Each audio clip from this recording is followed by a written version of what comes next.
11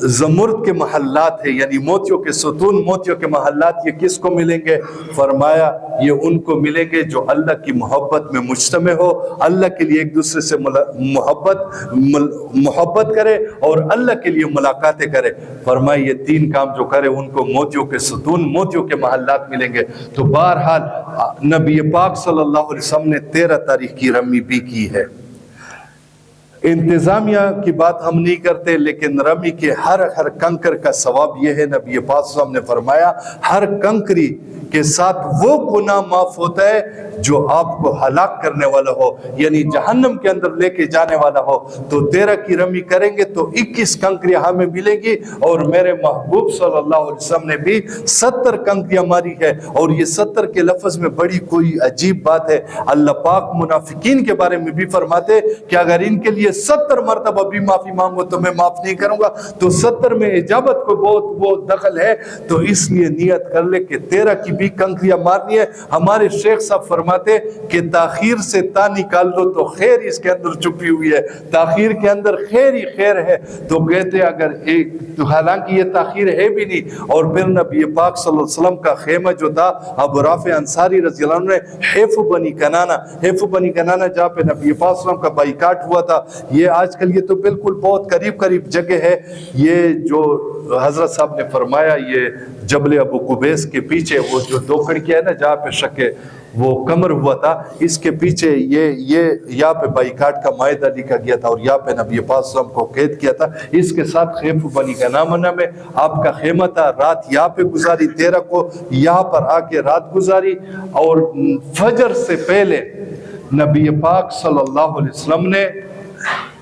طواف کیا ہے، فجر سے پہلے تہجد کے ٹائم پہ۔ اور نبی پاک صلی اللہ علیہ وسلم نے حضرت عائشہ رضی اللہ عنہ کا چونکہ عمرہ رہ گیا تھا تو دل میں ارمان تھا کہ میرا عمرہ رہ گیا، تو نبی پاک صلی اللہ علیہ وسلم نے آپ کو عبد الرحمن ابن ابو بکر رضی اللہ عنہ اپنے بھائی کے ساتھ بھیجا کہ ان کو مسجد عائشہ، جہاں سے ہم احرام باندھتے مسجد عائشہ سے، کہ وہاں سے وہ حدود عمرے کے احرام باندھنے کے لیے حدود حرم سے باہر نکلنا ہوتا ہے، تو فرمایا وہاں سے احرام باندھ کے آ جائے۔ تو بعض مرتبہ لوگوں میں غلط فہمی، غلط بات مشہور ہوتی ہے کہ یہ عورتوں کا وہ احرام باندھنے کی جگہ مردوں کی جورانہ ہے، نہیں،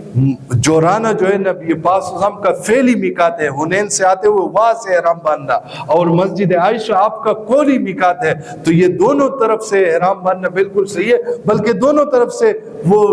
فضیلت لے لو، قولی میقات کی بھی اور فعلی میقات کی بھی، مسجد عائشہ سے بھی عمرہ کر لو، مسجد جورانہ سے بھی کر لو۔ تو بہرحال عائشہ رضی اللہ عنہ کو بھیجا کہ یہ وہاں سے وہ احرام باندھ کے نیت کر کے وہاں سے آ جائے۔ اور یہاں پہ ام سلمہ رضی اللہ عنہ بیمار تھی اور حضرت صفیہ رضی اللہ عنہ کو حیض آیا، تو فرمایا آپ سے طواف وداع ساقط ہو گیا۔ اور حضرت ام سلمہ رضی اللہ عنہ بیمار تھی، تو ام سلمہ رضی اللہ عنہ کو نبی پاک صلی اللہ علیہ وسلم نے فرمایا کہ ہم جب فجر کی نماز پڑھ رہے ہو تو آپ اونی پہ بیٹھ کے پیچھے سے طواف کرنا ہے۔ تو ام سلمہ رضی اللہ عنہ نے اس طرح طواف کیا، اور ام سلمہ رضی اللہ عنہ راوی ہے کہ پہلی رکعت میں آپ نے نبی پاک صلی اللہ علیہ وسلم نے سورہ طور کی تلاوت فرمائی ہے، اور پھر یہاں سے نبی پاک صلی اللہ علیہ وسلم واپس ہوئے ہیں، اور 18 ذی الحجہ کو نبی پاک صلی اللہ علیہ وسلم یہ